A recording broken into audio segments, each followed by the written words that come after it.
Alright, so we're back again today for some more Steven Revisi-Verse. And like I mentioned last time, we're going to be looking at episodes now more often than we look at everything else. I might even start doing that thing I said I was going to do way back at the beginning of the series and looking at more than 2 episodes per video. It's just 2 episode videos usually round out to be a pretty good timestamp, right? And I haven't done the math yet to know how many episodes I have versus how many theories to work out how many episodes I need to do that are talking about episodes of the show. But I don't technically need to do that after this video. And why do today what I could put off till tomorrow, right? So today we're looking at Rose's Room and Coach Steven, I think. Yeah, 2 pretty heavy episodes. Rose's Room for the lore stuff more so than Coach Steven, but still. And as per usual, we're going to look at my thoughts on each episode and then look at the episode. So let's start with my review of Rose's Room. I don't have much to say about Rose's Room going into it, except that it's a little creepy, but it's clearly meant to be a little creepy. And it's the indication that we have that Frybo was meant to be a little scary because he's in here as a creepy thing.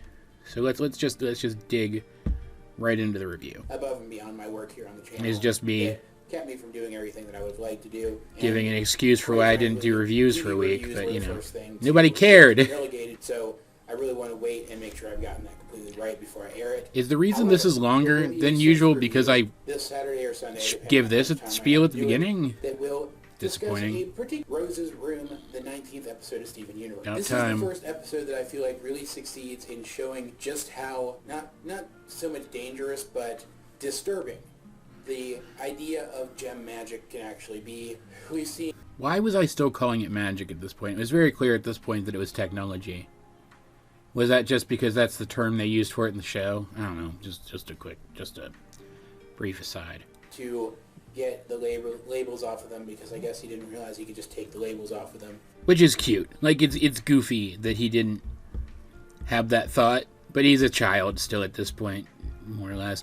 And it's cute. It's a cute detail. I like that as a character thing. It's Steven. It's all Steveniness, and I shouldn't expect anything more or less at this point. Steven's going to do what Steven does. But anyway, yep. And throughout the entire day and night, he manages to play through the entire game. He gets to the secret ending of the game. He's all excited for it. And the gems get back, and they interrupt him, and they end up breaking the TV. And of course, it's Amethyst who does it. I don't know if I'm going to mention it in the review. If I do, then whatever. I like this, though, because, like, it's such roommate stuff, right? Like, it's just... roommates can be annoying, right? And, like, look at Garnet standing on the artifact, which is...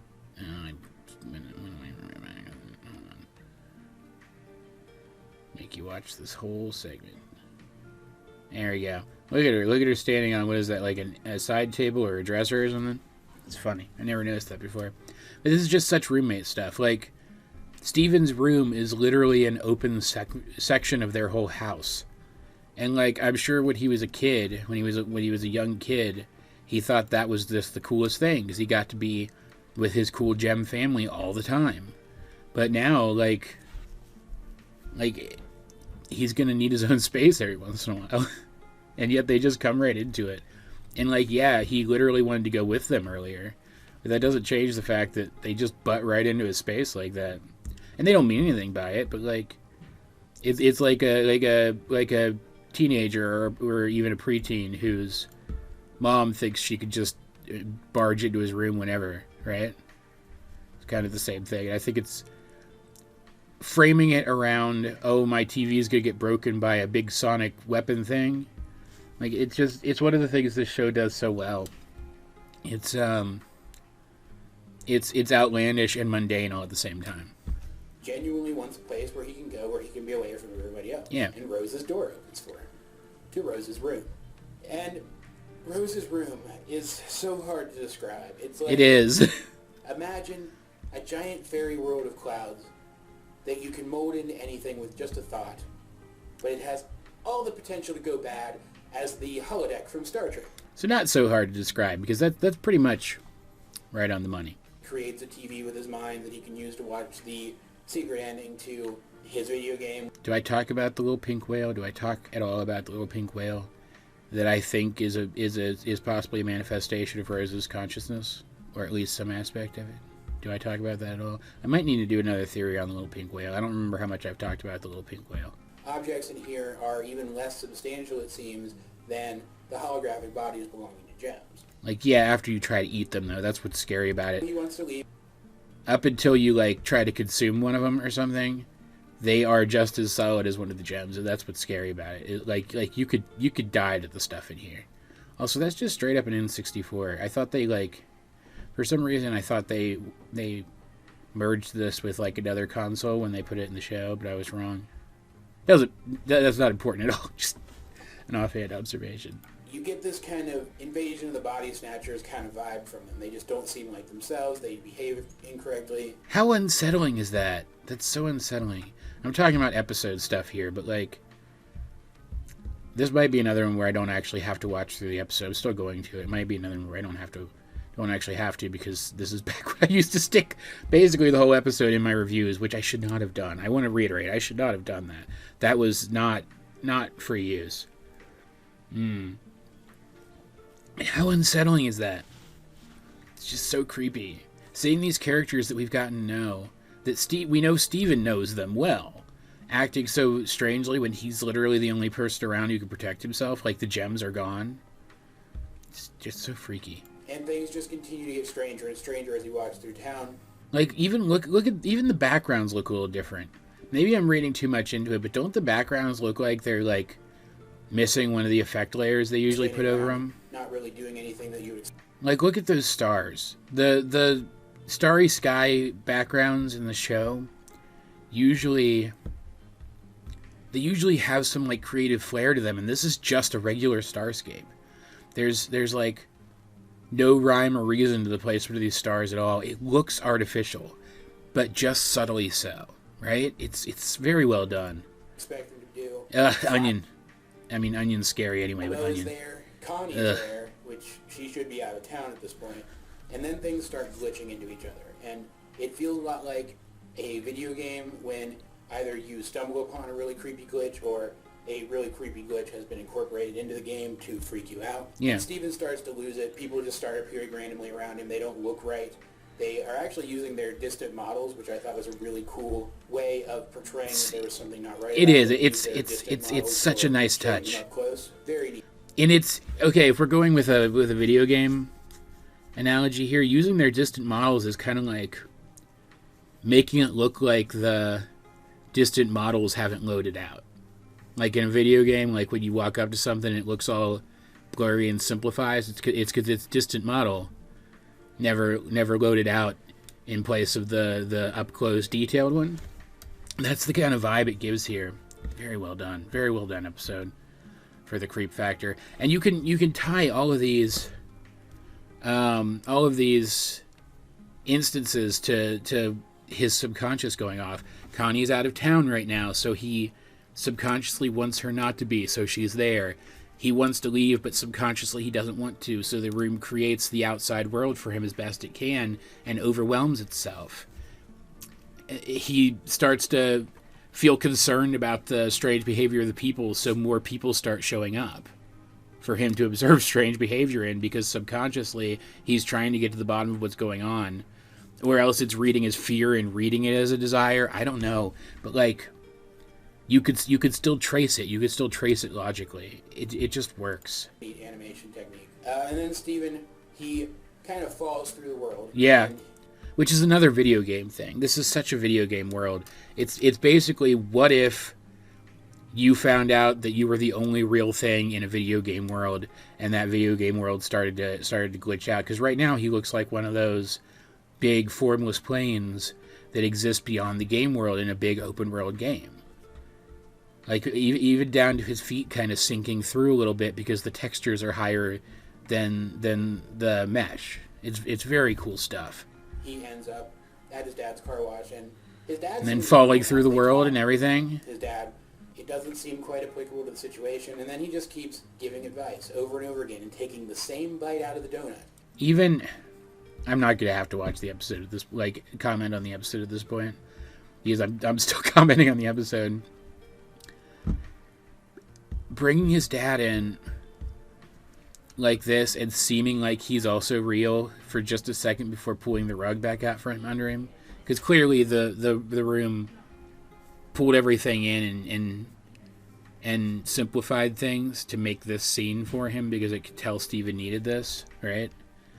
But like bringing all this in and then sweeping the rug back out from under him is just the perfect clincher, because who does he trust more than his dad, right? Possibly the gems, but like his dad seems to be like the guy he thinks is most reliable in the whole world. He's not, and the show will address that eventually. But like, man, this is... We hear about like Steven and the Stevens a lot as like a traumatic moment that Steven had to deal with as a kid, but I don't really see people talk about Rose's room enough. Maybe that's just me being a dum-dum who wasn't paying attention, and maybe I should go look for fans' thoughts on this episode, but this had to have been such a radically traumatic experience for him. Like, geez. And then, like I was always like, why didn't he ever try to use Rose's room more often for stuff? Why did it take him so long to reach a point where he started to think about using it again? And wasn't it like something that Connie needed that got him thinking about using it? So it wasn't even for himself. It was for somebody he cares about. Because, I mean, it's a holodeck. Holodecks are awesome if you're just careful with them. They're awesome. But, like, man, really thinking about this, looking past the cool horror imagery in it, that's the thing that I usually focus on here, and looking at the character stuff and how this would have affected the character, I could totally actually understand. I'm looking at this episode in an entirely different way now. Because the cool video game-esque horror is neat, right? It's neat stuff. Of course I'm going to focus on it. Alright, let's finish this video. And at this point, the audience has figured out what Steven is just now figuring out. So it did its best to give him the outside world, as he said he wanted, while still keeping him in the room like he actually wanted. Which, I just gotta say, why would it be designed to do that? Why would it be designed to do that? We know that gems do have something akin to a subconscious mind because their psyches, their psychology, functions much the same way a human's does. So why would it be designed to do that? And the only reason I could think of why it would be designed to do that is because Rose is alive in Steven's subconscious somewhere. That her personality still exists in there in some form. And so the room is trying to satisfy her, his subconscious, and Steven, the conscious person, at the same time, because it would be connected to both of them. Does that make sense? Am I making any sense at all? Probably not. I never make sense. At this point, the room is just done too much. He ends up in the real world and apologizes to the gems because he realized you can't always get what you want. bites Garnet. It's so funny. And she just lets him. She probably saw this happen. She probably just didn't know exactly when. Ask this off as a moral episode? No, this was a horror episode. Yeah. Look at her. Do it. Bite her. Freaking scary. Yeah. Steven's reactions were entirely appropriate while he was in the room, but then he just immediately calms down and he's out of it. Which shows how good he is at rolling with the punches, I guess, and I understand why this all caught up with him later. I still don't entirely like how Future handled it, but we'll get to Future again. We'll revisit Future again later, and maybe my mind will change. It's a good episode. I'm going to stop the review there, because all I do is wrap up, and I've talked enough about the stuff that... I mean, I can't imagine what else would go in the wrap-up to this review. This is a good episode, though. This is a creepy, fun episode to watch.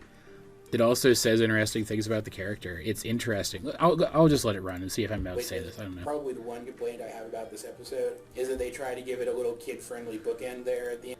See, past AJ is missing the point here. The point of that was to draw attention to the fact that he dismisses the trauma so quickly. Looking back on it, that was 100% the point of sticking that little moral at the end, instead of immediately addressing the crap he had just gone through. right? It's actually a brilliant episode. It's a really good episode. I don't know what else to say about it. I'll still sit here through the episode itself and see if there's anything more I feel like I need to say. I actually have a couple of ideas. There might be a Steven's subconscious redux coming in the future. And there really isn't. I mean, I could talk a little bit about how, like, even before you realize what's going on with Greg at the end, he still sounds a little robotic, like a little programmed. I might be reading too much into that, too, though, at this point, right? But, I am trying to keep copyright claims off these videos, so I'm not going to put the actual episode in there unless I have to. I do expect that I'll have some commentary to make about our next one, though, so let's move on to the review of... Where is it? Coach Steven? Because I imagine you want to see me react to the song, right? Coach Steven, the 20th episode of Steven Universe. Why did I think you guys needed to know that? After Jailbreak, this is probably my second favorite episode of the entire show. It's still pretty high up there, too. And I'm actually going to turn the speed of this up a little bit.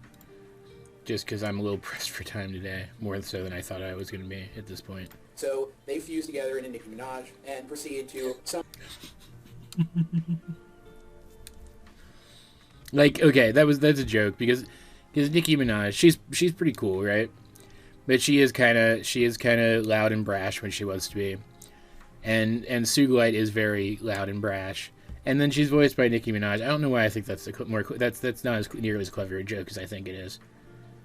I should add subtitles to my videos. The automated subtitles have gotten pretty good though. Like Garnet's self-assuredness plus amethystness merged together hurts Steven, not bad, but just a little bit enough that Pearl freaks out and works them back. And we of course know that Steven should have healed instantly from that damage. He doesn't though, does he? Don't they have to like bandage it? There's been other times in the show when Steven didn't heal instantly from stuff. Was it only his internal injuries that healed instantly? Because some of his, like, you could argue that maybe he hadn't activated his healing abilities yet by the time that he got this injury. But, like, at least, like, we're assuming that at least some of those internal fractures and stuff came from stuff from before he awakened his healing abilities. Was it only, like, life-threatening injuries that were instantly healed? I don't know. That's an interesting question. That might be worth looking into. Steven don't know this, and Steven... Yeah, so he had to bandage himself. It's still my favorite after Stronger Than You. And maybe Jam Buds. I like Jam Buds a lot, too. And Steven gets I really do. Back to the beach without using the warp, which I find kind of odd because there was probably a closer warp site to the communication hub than the actual beach was. And you can argue that, well, maybe she just didn't know that, but she would know everything that Amethyst and Garnet know, right? And while maybe Amethyst wouldn't have memorized where every single warp is, I could imagine that Garnet would have. But you could argue that, like, the best parts of Garnet just are not... They're just not really in there. They're not really a part of Sugilite. And maybe, like, any of her responsible leadership qualities would count as that. It's an interesting thought, though. Or else she just got so heated that she didn't think about it. Which I guess also works for her character. This is stuff that should probably go in the episode section rather than the review section. But I still wish we had seen more of Sugilite. And I know they made the joke that her voice actress was expensive, because I imagine she is. Nikki's a big deal. But, like, well, it would have been kind of a slight. Cast a sound-alike. There's sound-alikes. They exist. And bring the character back so we can learn more about this character. She's so interesting. And I like her design a lot. And I would have liked to have seen her grow. Because we saw Opal grew. Like, it was because Pearl and Amethyst grew and their relationship became more stable outside of the fusion. But, like Opal used to be a character who was reserved for just the worst threats. But then became someone who they might fuse into momentarily to move a drill. That's a big deal for the character.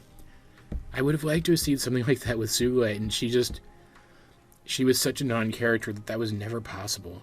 And then I talk a little bit about Pearl proving her version of strength, and Steven, how cool it was that Steven encouraged her after realizing that that's something that she cared about. Let's move on to the episode section now. Why did I close my episodes folder? What Zoids series did I download 7 episodes of? That's beside the point, though. Where is Steven Universe? Yeah, I know Tapu Bulu's appearing in 5-star raids. I just did one yesterday with one of you guys, which was very cool. Anyway, let's get started. I still miss this song so much. I am going to turn up the speed of this a little bit too. Not too much, but just a little bit. Whoa! What magical place of mysteries is this? Such a cool looking structure. This was once Oh, you want to know something? Let me tell you. It's begun, but we need a Steven at least this strong for this job. It's all the me I could be. Which fits so well with the themes of the episode, Be here all too. day taking out. I hate it when you're right. You get this look on your face. Yeah, that's the one. What we need is a well. Such a good sequence. What? Yeah. There's your face. Yeah, let's mash it up. Bigger, better. Right. Hold your horses. She's just You guys want to become going insane. How the fandom feels whenever a new fusion is introduced. Oh yeah, let's wreck this joint. And I think it's interesting that when they need to destroy this the next time, they do make the other fusion. Yeah, don't watch this. Their fusion dance is a little adult for you, Steven. Look how excited she is. Such a rockin' theme, too. Ah, it's so cool. Love that. Like, You like that? we didn't get fusions a lot, right? And when we did, they tended to show at least some degree of that, of them summoning the individual weapons and then merging them. But it became less and less part of the process as time went on. And I wish we had seen more of it because it was always so cool, right? Seeing, like, I like transformation sequences. I grew up in the 90s. I like transformation sequences. I like when the Power Rangers stand around and call out their morphic sequence. I like when the Digimon digivolve. I like it to be compressed down every once in a while a little bit so that it doesn't take up half the episode. But, like, it's cool. It's one of my favorite things about old TV because it was a moment for you to get hyped about. It's kind of like with Miraculous Ladybug now and all of the various repeated aspects, repeated elements of that show. They feel it's a part of the show that you can reenact with the show if you want, because you know exactly what's coming, and then it's gone, and you can get back to the episode. And I just wish they had done more with that. I don't know. The fusions were so cool, and it feels like they were so underused by the end of the show. Watch it. All right, so there are some fans, not a lot, but there are some fans who have given me crap for saying that all gems have some degree of super strength. They're like, no, only like fusions and quartzes would have super strength. Look what Pearl just did. She has kicked a big stone pillar away. Like, I don't even think Chuck Norris could have roundhouse kicked that away. That was bad, because Chuck Norris jokes aren't fun anymore. Now that we know he's a bad person. You get my point, though. That's a pretty ridiculous amount of super strength. Like, there are some superheroes who don't have that much super strength to be able to casually kick a giant pillar out of the way like that.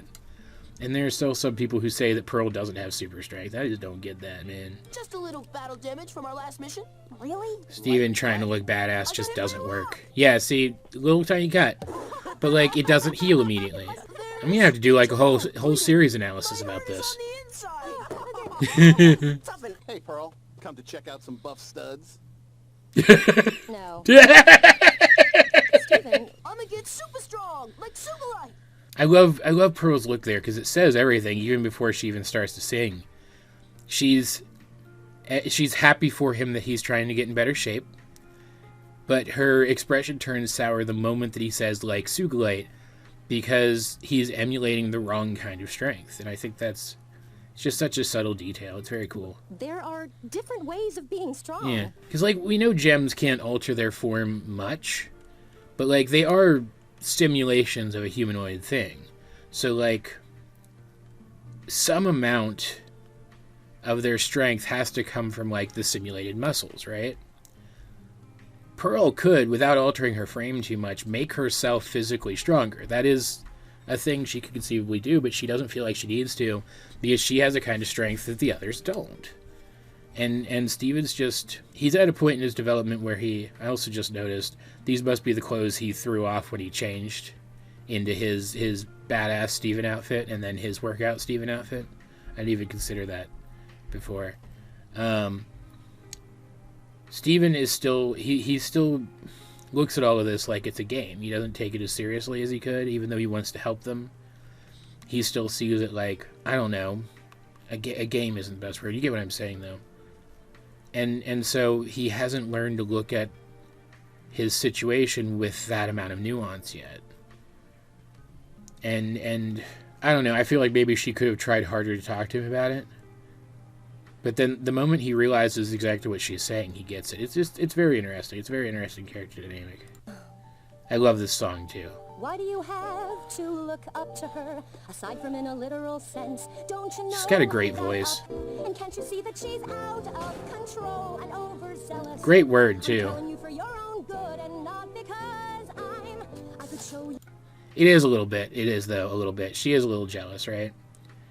She, like, I talk about Garnet is often the most mommist of the three. But they're all kind of Steven's mom in their own way, right? And Pearl is someone who genuinely wishes that Steven could relate to her more. Because he does relate to Garnet a little more in some ways, and he does relate to Amethyst a little more in a lot of ways. And he's not very book smart, he's not very neat. He doesn't end up being her sword training pupil. They don't have a lot in common, and I can understand why she'd feel this way. And I know that we can be strong in the real This is why, okay, can we talk for a second? I understand that the crew ended up being more pressed for time than they thought they were going to be, and that's why they stuck in all of Steven's other fusions in one episode. I really wish we had spent more time on Rainbow 2.0, though. Because, and I know we did a little bit elsewhere, but, like, it doesn't count. I wish we had spent more time on the initial formation of the fusion, gotten a whole episode centered on it, because seeing Steven and Pearl find something that they could both relate to so strongly that allows them to fuse, I think would have been a cool character moment for both of them. Just a passing thought. It's not like this is a criticism about the show itself. I'm glad that we saw the fusion, right? I'm glad that we saw the fusion one way or another. And I don't blame the crew for it having to be the other, because Cartoon Network was really bad to this show. It's just, I'm wishing for what could have been. I want to be your rock, and when I talk, it lights a fire in you. Such a raw line. This is just such a good sounding song, right?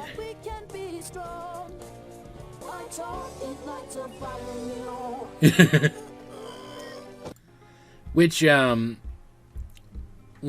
good callback, because he is trying in his own way to do exactly for them what Pearl wants to do for him, but also, Steven's not really a physical kind of guy. He works better as support. Like, later on that starts to change, after he learns that he's a diamond and can do basically whatever he wants. But, like, Steven at this point in the story, even without realizing it, he's already starting to behave like someone who works better as support. This is his way of being strong, he just doesn't see it yet. You've been fused for too long. You're losing yourselves. I want to know more about what that means, too. Because that's not an issue with Garnet. Ruby and Sapphire are still in there. So, like, this can't be a thing for all fusions. Is Sugilite literally an unstable fusion? Is that what they're saying here? It makes me wonder, Sugilite's personality is made from aspects of the components. Is it possible that Sugilite's desire to stay fused is sort of like a corrupted by the instability version of Garnet's desire to stay fused all the time? It's a question worth asking, I think. Because it takes what is, I think, a really cool and unique relationship and gives us a toxic version of it, right? Ow. I felt that, man. Come on, Pearl, don't give up. Yeah. You can take her down. Do it, Steven. And you're strong, Pearl. Strong in the real way. Yeah. Get her. Very brief little fight here, but it's good. Oh, God. You think that's enough to beat up? Uh, Come on, I feel great. Yeah. It's up for a mission. How long is she going to keep this up? We deserve it. Take it like a gem. What the heck just happened? Drop and give me 20. yeah. Good. It's just a very good episode. I like that one a lot. I don't think I really have much more to say about it. I think I said everything I felt like I needed to say. Man, looking at this with the hindsight of the entire show and knowing that we didn't get much more of these fusions, that we didn't get much more of fusion in general, aside from just a couple examples, it just makes me wish we had seen more of these characters. Wouldn't it have been so cool to get an arc of Sugilite developing, even if it was mostly through Garnet and Amethyst developing as a pair of characters and how they interact with each other? I don't know. I wonder if anybody's ever done anything with this, like in the fan community. I need to get back to probably start it again from scratch, my analysis series of the different fusions. Because I was focusing more on, like, their designs and stuff in that series, but I really should be focusing on their characters. Maybe that's the thing I should do. Yeah, I like that one a lot. It's a good episode. I like both of these for different reasons. That one's really hype. Like, that's why I felt it was more important to include my reaction to that episode in this video than it was the other one. Because it is so hype, and I just have so much fun, with the hype of it, right? I don't know. That's really about it, though. I just wish we'd seen more of Sugilite. Yeah. But that's going to be it for today, then. Next time, I'm not sure what we're going to do, honestly. We might look at Joking Victim and Steven and the Stevens, which, I'm not super fond of either of them. So that it might be good to just get them out of the way. And after that, we have Monster Buddies, An Indirect Kiss, and Mirror Gem, Ocean Gem. And we're finished with what is effectively the first season of the show. I know they lump more episodes in there, make like all the way up to Return and Jailbreak season 1, but that's stupid. Mirror Gem and Ocean Gem is where season is like the end of the first season. It just feels like the end of the first season. You know what I'm saying? But we're getting close. We're getting close to a milestone. That's pretty cool. We'll either look at those or we'll look at a couple of theories. So, until then, I'll talk to you guys later.